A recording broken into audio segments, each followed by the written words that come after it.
سبحان الذي أسرى بعبده ليلا من المسجد الحرام إلى المسجد الأقصى الذي باركنا حوله لنريه من آياتنا إنه هو السميع البصير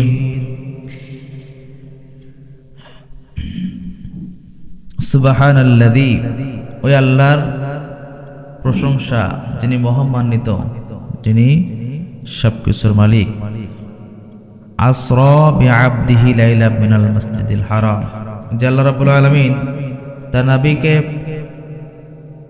প্রথমে মসজিদুল হারাম থেকে মসজিদুল আকসা পর্যন্ত নিয়ে যান। সুবহানাল্লাহ। আল্লাযী বারাকনা হাওলাহু লিনুরিয়াহু মিন আয়াতিনা, আল্লাযী বারাকনা তিনি বরকতের সাথে, কিসের সাথে? বরকত। এই যে একটা বিষয় যে আল্লাহ তিনি বরকতপূর্ণ বা বরকতময় করে তাকে নিয়ে গিয়েছেন, তাহলে এই যে এটা একটা অসাধ্য জিনিস, অসাধ্য না? যে আল্লাহ নবীকে এক রাত্রের মধ্যে সামান্য কিছু সময়ের মধ্যেই মসজিদুল হারাম থেকে মসজিদুল আকসা তে নিয়ে গেলেন। এরপরে 7 আসমান ভেদ করে লৌহ কলম সিদরাতুল মুনতাহা পার করে শত শত হাজার হাজার কোটি কোটি মাইল পার করে আল্লাহর আরশ পর্যন্ত নিয়ে গেলেন এবং আল্লাহর সাথে সরাসরি সাক্ষাৎ করলেন। আবার ওই রাত্রের মধ্যেই চলে আসলেন। এটা অসম্ভব একটা সাধারণ দৃষ্টিকোণ থেকে, কিন্তু আল্লাহ বলছেন কি বারাকনা, যেখানে বরকত আছে সেখানে অসম্ভবকে সম্ভব হওয়াটা স্বাভাবিক বিষয়। যেখানে আল্লাহ বরকত রাখছেন সে জায়গায় সবকিছু একদম সাধারণ একটা বিষয়।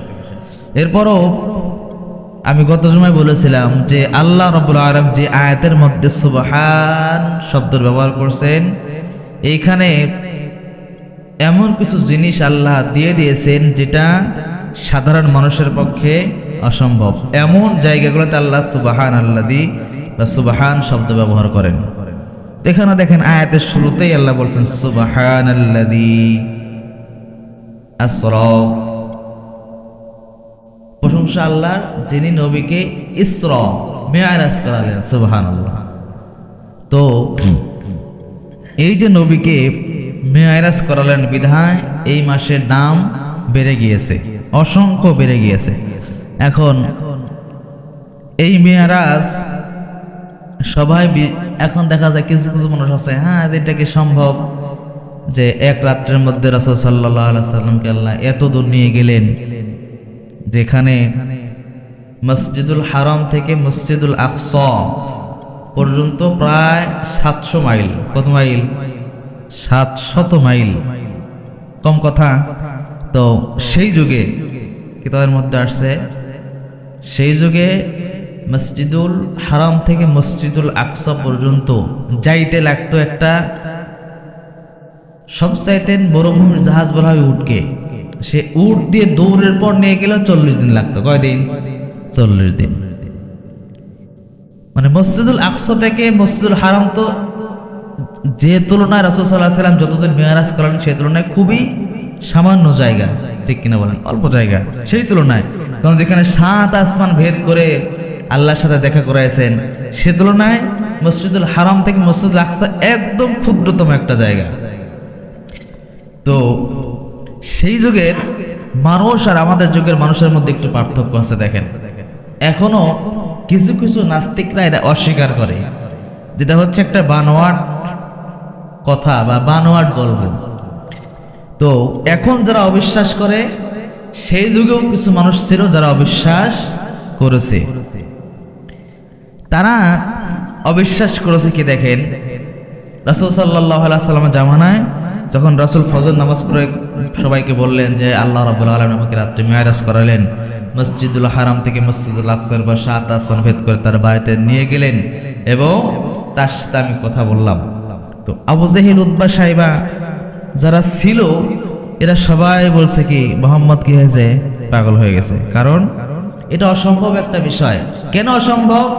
কারণ সেই সময় উপরের চিন্তাবাদ মসজিদুল হারাম থেকে মসজিদুল আকসা পর্যন্ত যাইতেই লাগতো 40 দিন।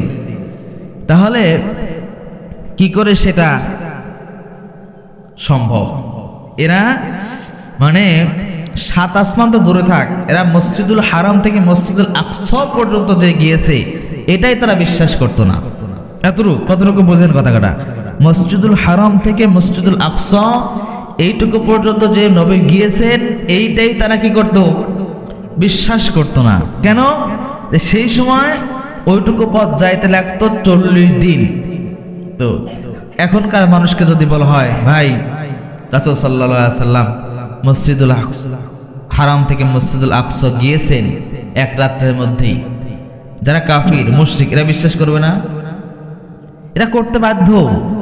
কারণ এখন যে প্রযুক্তি আসছে, সর্বশ্রেষ্ঠ বা সবচেয়ে দ্রুতগামী যে যান তৈরি করছে, এটা ঘন্টায় যায় 25,000 কিলোমিটার। কত? 25,000। সে জায়গায় মসজিদুল হারাম থেকে মসজিদুল আকসা পর্যন্ত প্রায় 1300 কিলোমিটার, সারা বছর এরকম 1300 কিলোমিটার প্রায়। তাহলে সে তুলনায় বিশ্বাস গ্রহণ করতে বাধ্য এখনকার মানুষ। কেন? এখন এমন যানবাহন বাড়াইছে যেটা ঘন্টায় চলে কত? 25,000 কিলোমিটার। তো 25,000 কিলোমিটারের তুলনায় 1300 কিলোমিটার অল্প জায়গা না? সামান্য বিষয়। এটা অস্বাভাবিক কিছু নয়, স্বাভাবিক একটা বিষয়। কিন্তু তখনকার সময় এটা কি ছিল? অবিশ্বাস্য ছিল। কি করে সম্ভব? তখন তো এসব প্লেন, বিমান, রকেট এগুলো ছিল না। তখন তারা কি করতো? অবিশ্বাস করছে। তো এই যে তারা প্রত্যেকটা বিষয় আপনি যে তালাশ করেন যে আল্লাহ রাব্বুল আলামিন মানে সব, যদি এখন এটা যেমন স্বাভাবিক হয়েছে যে মসজিদুল হারাম থেকে মসজিদুল আকসা যাইতে সামান্য সময় ব্যাপার, এখনকার জামানা হিসেবে এটা সম্ভব। এখন 7 আসমান ভেদ করে শেষ পর্যন্ত আল্লাহর সাথে দেখা করা পর্যন্ত যদি এমন জামানা আসে যে মানুষ প্রযুক্তি আবিষ্কার করছে যে 7 আসমান ভেদ করে যাওয়া সম্ভব এই কয়েক ঘন্টার মধ্যে, তাহলে তো সুবহান শব্দ ব্যবহার হতো না। কি ব্যবহার হতো না? সুবহান মানে আশ্চর্যজনক ঘটনা। বা কি আল্লাহ কি বলছেন এখানে আয়াতের মধ্যে?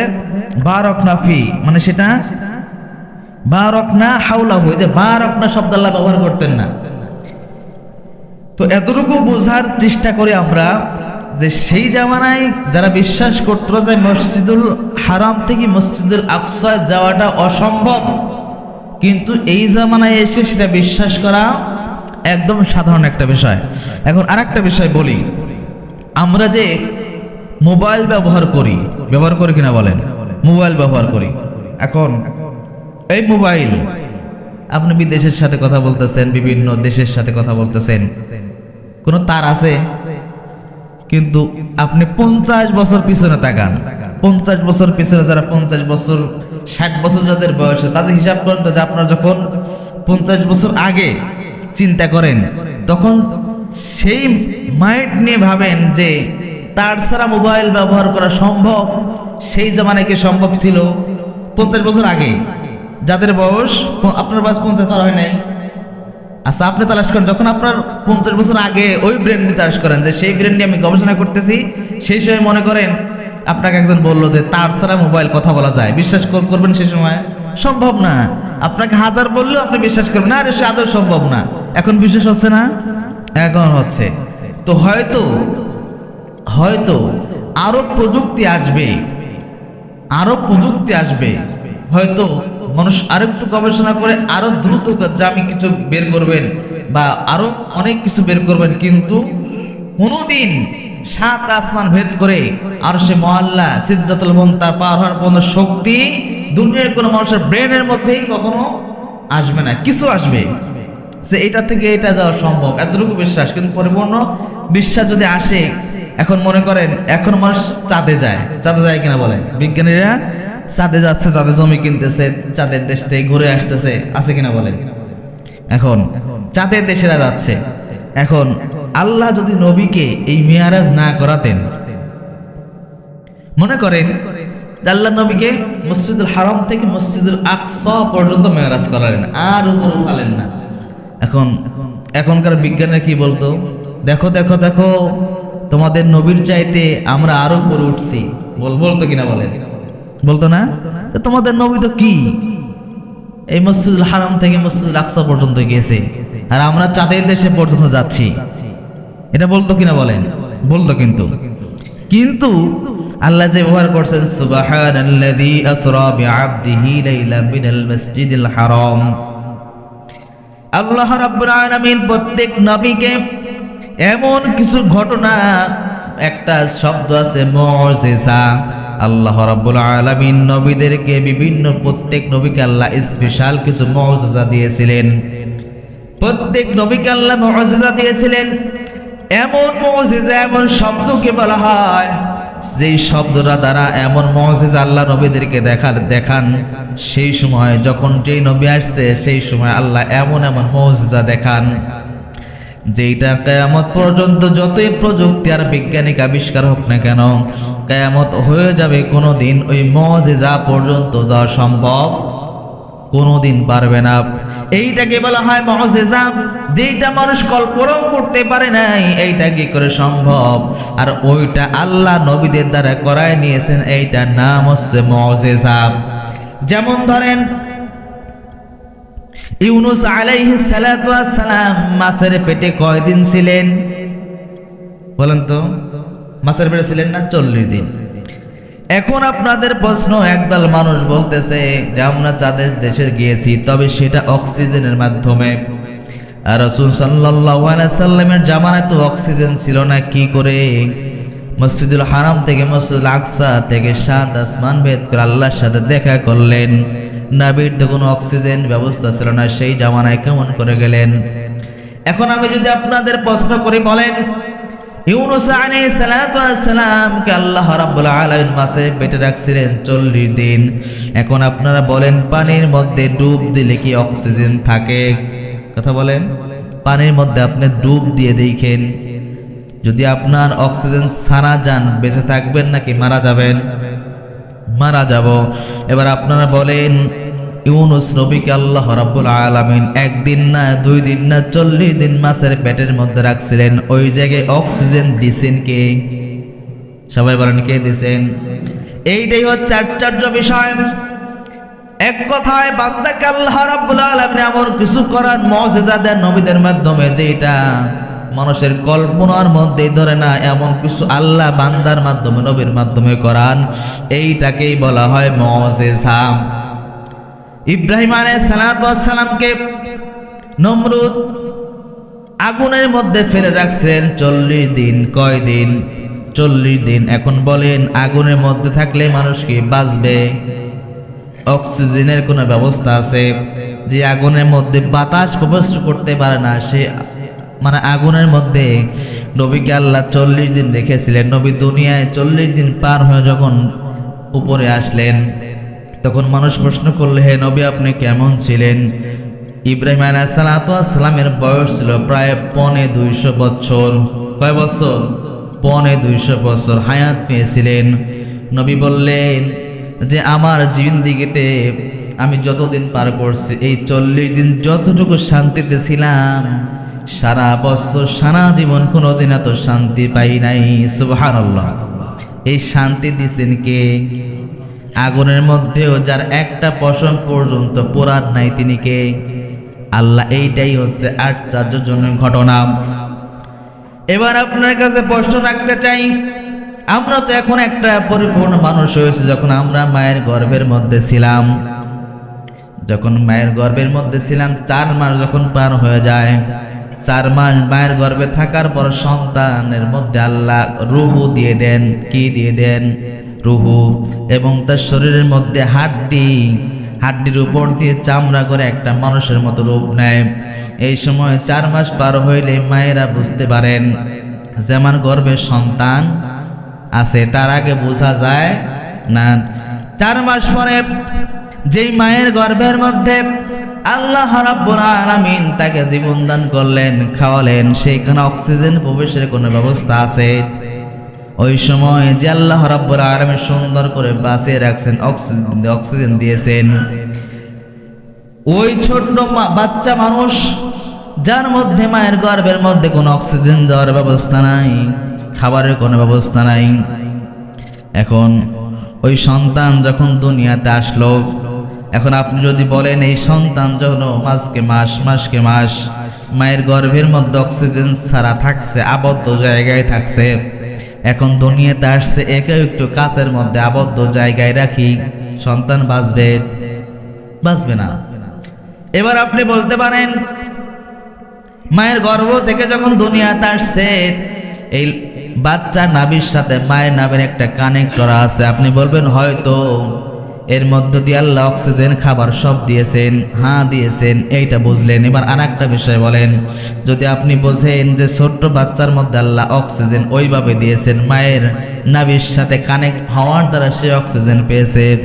এখন আমি যদি আর একটা প্রশ্ন করি, ভাই মুরগির ডিম, হাঁসের ডিম আছেন যেইগুলো আপনি যখন বাচ্চা হয় একদিন আগে ওই বাচ্চাটা ওই ডিমটা কানে করে নিয়ে দেখবেন ভিতরে বাচ্চা লড়তেছে, বোঝা যায় কিনা বলেন? বোঝা যায়। ওইখানে কি কোনো মায়ের কানেক্ট আছে, নারীর কানেক্ট আছে? ওই ভিতরেও যে আল্লাহ মানে জীবন দিয়েছেন, অক্সিজেন দিয়েছেন, তিনি কে? আল্লাহ। এইটাই হচ্ছে আশ্চর্যজনক ঘটনা। এখন আপনার বুঝ আসুক আর না আসুক, আসতেই হবে বুঝ। কারণ রাসূল সাল্লাল্লাহু আলাইহি সাল্লামের জামানায় মসজিদুল হারাম থেকে মসজিদুল আকসা পর্যন্ত যাওয়াটা তাদের কাছে অসম্ভব ছিল, কারণ 40 দিন সময় লাগতো। কিন্তু সেইটা এখন একটা মামুলি ব্যাপার হয়েছে। মসজিদুল আকসা থেকে মসজিদুল হারাম থেকে মসজিদুল আকসা, এখনকার জামানায় হেলিকপ্টার বা বড় বড় প্রযুক্তি আসছে, এইটা নিয়ে যাইতে মাত্র কয়েক মিনিটের ব্যাপার মসজিদুল। কারণ যে প্লেন বের হয়েছে ওটা ঘন্টায় যায় হচ্ছে 25,000 কিলোমিটার, আর এখানে প্রায় 1300 কিলোমিটার। ব্যাপারটা কিন্তু কয়েক মিনিটের ব্যাপার। যেখানে ঘন্টায় যায় 25,000 কিলোমিটার, সেখানে 1300 কিলোমিটার যাইতে কোন একটা মামুলি ব্যাপার। কিন্তু এই মামুলি ব্যাপারটাও রাসূল সাল্লাল্লাহু আলাইহি সাল্লামের সময় অসম্ভব ছিল, খুব কঠিন একটা ছিল, আদৌ বিশ্বাসযোগ্য না। এখন এমন অসংখ্য প্রযুক্তি আসছে যেটা 20 বছর আগে অসম্ভব ছিল, কিন্তু সেইটা আল্লাহ সম্ভব করছেন। এখন আপনাদের প্রশ্ন আসতে পারে যে আল্লাহ রাব্বুল আলামিন এত কিছু করছেন, প্রযুক্তি আবিষ্কার করা, মসজিদুল আকসা হারাম থেকে মসজিদুল আকসা, এখন এটা মামুলি ব্যাপার হয়েছে। আরো 50-100 বছর বা 1000 বছর যাওয়ার পর কি এই সিদরাতুল মুনতাহা পর্যন্ত যাও কি আশ্চর্য বা সাধারণ একটা বিষয় হবে নাকি? কোনোদিন হবে না। কারণ আমি আগেই বলেছি, মুজিজা এমন একটা বিষয় যেটা দুনিয়ার সমস্ত মানুষ ঐক্যবদ্ধ হয়েও সেইটা করতে পারবে না। সমস্ত প্রযুক্তি এক জায়গায় করলেও ওই মুজিজার সাথে যাইতে পারবে না। যেমন ধরেন, আমি গত জুমে আলোচনা করেছি, ঈসা আলাইহিস সালাতু ওয়াস সালামের জামানায় সবাই অধিকাংশ ডাক্তার ছিল, চিকিৎসা দিত, সবাই চিকিৎসা দিত, মানুষ ভালো হয়ে যেত। কিন্তু ঈসা আলাইহিস সালাতু ওয়াস সালামকে আল্লাহ এমন স্পেশাল একটা মুজিজা দিয়েছিলেন, এমন স্পেশাল একটা মুজিজা দিয়েছিলেন। অন্যান্য যারা ডাক্তার ছিল সেই জামানার মধ্যে, ওই বলছিলাম যে প্রত্যেক জামানায় কিছু মানুষ কিছু বিষয় নিয়ে চর্চা বেশি করে। ঈসা আলাইহিস সালাতু ওয়াস সালামের জামানায় মানুষ ডাক্তার বিষয় বেশি চর্চা করত। এই জন্য ঈসা নবীকে অন্যান্য ডাক্তাররা তারা চিকিৎসা করতো, রোগ ভালো হয়ে যেত। কিন্তু কোনোদিন অন্ধ মানুষকে ভালো করতে পারত? একজন অন্ধ মানুষ তাকে ভালো করতে পারত না, কুষ্ঠ রোগীকে ভালো করতে পারত না, মৃত মানুষকে জীবিত করতে পারত না। কিন্তু ঈসা আলাইহিস সালাতু ওয়াস সালামকে আল্লাহ এমন মুজিজা দিয়েছিলেন যে অন্ধ মানুষ আছে যে জীবনেও কোনোদিন চোখেও দেখে নাই। ঈসা আলাইহিস সালাতু ওয়াস সালাম হাতের আঙ্গুলে দিয়ে চোখের উপর দিয়ে টান দিলে সাথে সাথে চোখ ভালো হয়ে তাকায় দেখতে পারত। সুবহানাল্লাহ, এইটাই হচ্ছে মুজিজা। শুধু তাই না, যেই রোগীকে ভালো করতে পারতো না সেই নবীকে একবার বলতেন আল্লাহর আদেশ তুমি সুস্থ হয়ে যাও, সাথে সাথে বান্দা সুস্থ হয়ে যেত। মানে দুনিয়ার মানুষের যেইটা তাদের প্রযুক্তি শেষ, সেখান থেকেই নবীদের মুজিজা শুরু হয়। সুবহানাল্লাহ। মানুষ মারা গিয়েছে, ঈসা আলাইহিস সালাতু ওয়াস সালামের জামানায় সমস্ত ডাক্তার ঐক্যবদ্ধ হয়েও একটা মানুষকে জীবন দিতে পারতো না। কিন্তু ঈসা আলাইহিস সালাতু ওয়াস সালাম গিয়ে যদি বলতেন আল্লাহর ওয়াস্তে বা আল্লাহর নামে আপনি মানে দুনিয়াতে আসেন বা আপনি আপনার রূহ হোক বা আপনি জীবিত হয়ে যান, সাথে সাথেই বান্দা জীবিত হয়ে যেত। এইটা দেখে শত শত হাজার হাজার ইহুদি খ্রিস্টানরা, ইসলাম বিরোধী যারা করতো, তারাও কালেমা পড়ে মুসলমান হয়ে গিয়েছেন। সুবহানাল্লাহ। রাসূল, এইটাই আশ্চর্য বিষয়, রাসূল সাল্লাল্লাহু আলাইহি সাল্লামের জামানায় এমন অনেক আশ্চর্যজনক ঘটনা ছিল। কাফিরা বলল, ইয়া রাসূলুল্লাহ, ইয়া মুহাম্মদ, তুমি যেহেতু আল্লাহ নবী, কিছু আশ্চর্যজনক ঘটনা দেখাও। বলে, কি দেখতে যা? বলে, চাঁদ কিছু একটা করে দেখাও। মুহাম্মদ সাল্লাল্লাহু আলাইহি সাল্লাম শাহাদাত আঙ্গুলি দিয়ে চাঁদকে ইশারা করলেন, সাথে সাথে চাঁদকে দ্বিখণ্ডিত হয়ে গেল। এইটা হয়তো আপনার আমার অবিশ্বাস হতে পারে, 50 বছর 100 বছর আগে হয়তো অবিশ্বাস হতে পারে, কি করে সম্ভব? কিন্তু যারা চাঁদের দেশে গিয়েছেন, তারা বিজ্ঞানীরা বলছে, চাঁদের দেশে যাওয়ার পর আমরা চাঁদের মাঝখান দিয়ে একটা রশি বা ফাটল দেখতে পেয়েছি। সুবহানাল্লাহ। এটা কোনো অবাস্তব না, যেটা আল্লাহ নবীকে দিয়ে করাইছেন, যেটা আল্লাহ নবীকে দিয়ে করাইছেন। এখন বলেছিলাম, প্রত্যেক নবীর সময় কিছু কিছু বিষয় নিয়ে মানুষ গবেষণা করতো। কোনো কোনো জামানায় মানুষ জাদুবিদ্যা বেশি করতো, কোনো কোনো জামানায় মানুষ ডাক্তারি বেশি করতো। এক এক জামানার নবীর সময় এক এক মানুষ এক এক বিষয়ে চর্চা করতো। আল্লাহ জানে শেষ জামানা যেহেতু মুহাম্মদের পর আর কোনো নবী আসবে না, এরা বিজ্ঞান নিয়ে বেশি চর্চা করবে। এই জন্য আল্লাহ এমন কিছু ঘটাইছেন যে এটা সমস্ত দুনিয়ার বিজ্ঞানী মিলে কল্পনার বাইরে। কি করে সম্ভব 7 আসমান ভেদ করে আল্লাহর সাথে দেখা করলেন? এইটা করানোর অনেকগুলা কারণ আছে। আল্লাহ রাসূলকে মেরাজ করানোর অনেকগুলা কারণ আছে। একটা কারণ হচ্ছে, এখন দুনিয়ার সমস্ত মানুষের সাথে নবীর সম্মান বেশি না কম? সবাই বলেন, বেশি না কম? বেশি। এখন ওই যে আমি প্রথমে বললাম, এখন আল্লাহ যদি এই ঘটনা না ঘটাতেন, তো এখনকার বিজ্ঞানীরা কি বলতো, যে তোমাদের নবী নাকি কিছু অলৌকিক ঘটনা নিয়ে দুনিয়াতে আসছিলেন। আরে তোমাদের নবী তো কিছু করতে পারেন, আমরা চাঁদের দেশে পর্যন্ত গিয়েছি, তোমাদের নবীর চাইতে বড় নবী আমরা দাবি করতো। নাউজুবিল্লাহ। করতো কিনা বলেন? কিন্তু আল্লাহ ওমা করো ওমা আল্লাহ আল্লাহু খায়রুল মাকিরিন, আল্লাহ এমন জিনিস ঘটায় দিয়েছেন, এরা এত কিছু আবিষ্কার করে উপায় কি করে সম্ভব সেই মিরাজ যাওয়া? সুবহানাল্লাহ। এরা হাজার চেষ্টা করলেও পারবে না। এরা তো সবকিছু খুঁজেই বের করতে পারে নাই। বিভিন্ন তারকা আছে, এরা কিছু কিছু তারকার খোঁজ পাচ্ছে, কিছু কিছু তারকা কত দূর আছে, হাজার হাজার কোটি কোটি মাইল দূরে আছে, এতটুকু তারা গবেষণা করতেছে, কিন্তু কোনো তথ্য সঠিক দিতে পারতেছে না। বলতেছে আরো গবেষণা করতে হবে, আরো গবেষণা করতে হবে। গবেষণা করতেছে, কিছু পাচ্ছে, কিছু পাচ্ছে না। এমন কোন বিজ্ঞানী নেই যে আমি সব পেয়ে গেছি বলতে পারবে। এত গবেষণা, তা বলতেছে কিছু পাচ্ছি, কিছু পাচ্ছি না, কিছু পাচ্ছি, কিছু পাচ্ছি না। এরকম অলৌকিক ভাবে আল্লাহ পৃথিবী তৈরি করেছেন বান্দার জন্য, বান্দার ভালোর জন্য। এত কিছু আল্লাহ আমাদের জন্য তৈরি করেছেন। এই জন্য আল্লাহ বলতেছেন, সুবহানাল্লাযী আসরা বিআবদিহি লাইলাম মিনাল মাসজিদিল হারামি ইলাল মাসজিদিল আকসা আল্লাযী বারাকনা হাওলাহু লিনুরিয়াহু। এই যে এই একটা শব্দের কথা বলি, আল্লাযী বারাকনা, আল্লাহ এই মেরাজ করালেন, এই প্রতিটা পদক্ষেপে আল্লাহ পরিপূর্ণ বরকত দিয়েছিলেন। কি দিয়েছিলেন? পরিপূর্ণ কি বলে সবাই? পরিপূর্ণ বরকত।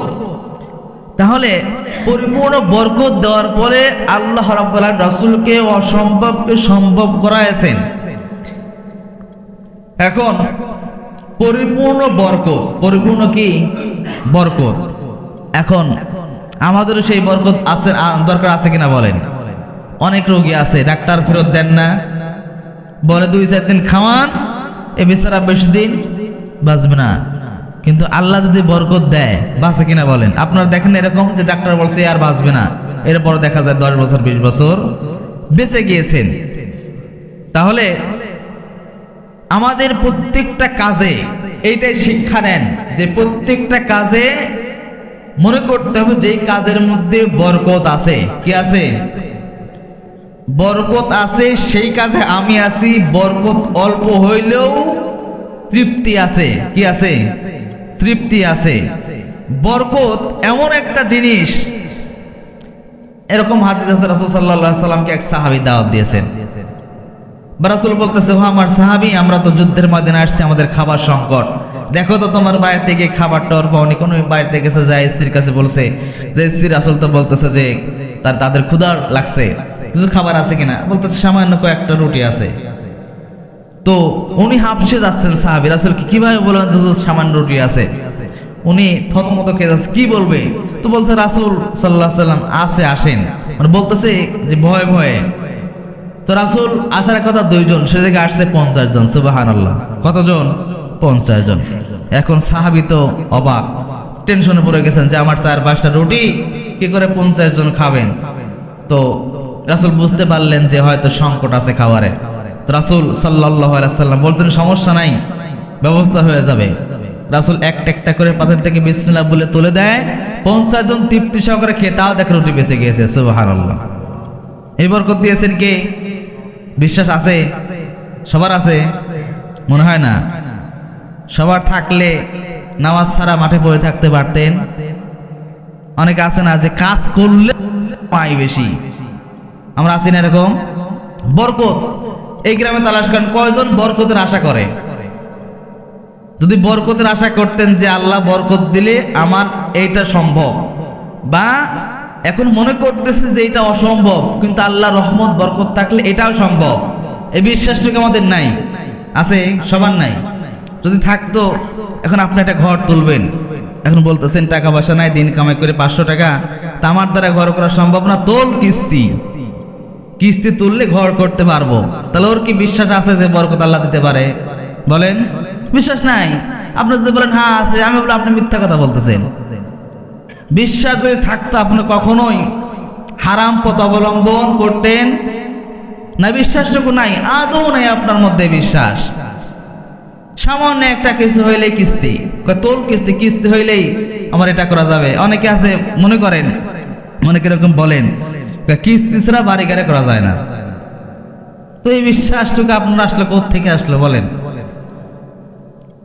যদি এই যে আল্লাহ বরকত দিতে পারেন, অসম্ভবকেও সম্ভব করতে পারেন কে? আল্লাহ। এখন এই বিশ্বাসটুকু যদি আমার আপনার মধ্যে থাকে, তাহলে আপনার টার্গেট থাকবে এরকম যে সব কিছুতে আমার বরকত লাগবে। কি লাগবে? সব কিছুতে বরকত লাগবে। বরকত পরিপূর্ণ থাকার জন্য আল্লাহ নবী যদি এমন জায়গায় যাইতে পারেন, সেটা এখনকার অত্যাধুনিক প্রযুক্তির যুগেও, যেটা বিজ্ঞানীরা বলছে এটা কি করে সম্ভব, এই প্রশ্ন তাদের মাথার মধ্যে আসছে। তাহলে আমি বান্দা সেই মালিকের যদি গোলাম হই, আল্লাহ আমার দ্বারা এমন কিছু করাবেন যেটাও মনে হবে অসম্ভব, কিন্তু আল্লাহ সেটা সম্ভব করতে পারেন। এই বিশ্বাসটুকু যদি আমরা অর্জন করতে পারি, আজান শোনার পর সে আর কাজের মধ্যে থাকতে পারে? সবাই বলেন পারে? কোনোভাবে পারে না। যদি বলেন পারে, তাহলে বলুন আপনার আল্লাহর বিশ্বাস নাই।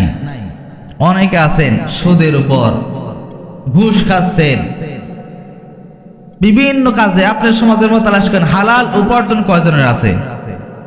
যে কয়জন আছে বুঝবেন এই কয়জনই বরকতের উপর বা আল্লাহর উপর পরিপূর্ণ বিশ্বাস আছে। আর যত লোক কিস্তি বলেন, সুদ বলেন, ঘুষ বলেন, চুরি চামারি বলেন, অন্যায় বলেন, অন্যের জমিতে ফসল নষ্ট করা বলেন, অন্যের জমিতে চুরি করা বলেন, যত কিছু আছে, এর একটারও আল্লাহর উপর বিশ্বাস নাই। মানে না না মানেন, এটাই বাস্তব। এমন মনে করতেছে না না এই লোকটা মনে হয় টুপি মাথা দিয়ে থাকে, জুব্বা পরে থাকে, দেখছি এর দ্বারা হয়তো সাময়িক খেতে পারে। আরে ভাই, সাময়িক খাবে কেন? সাময়িকের মধ্যে সবসময় যে ব্যক্তি মনে করবে যে আল্লাহ বরকত দিতে পারেন, সে কখন হারাম বর্জনের দিক ওর মাথার মধ্যে ওই চিন্তা আসবেই না।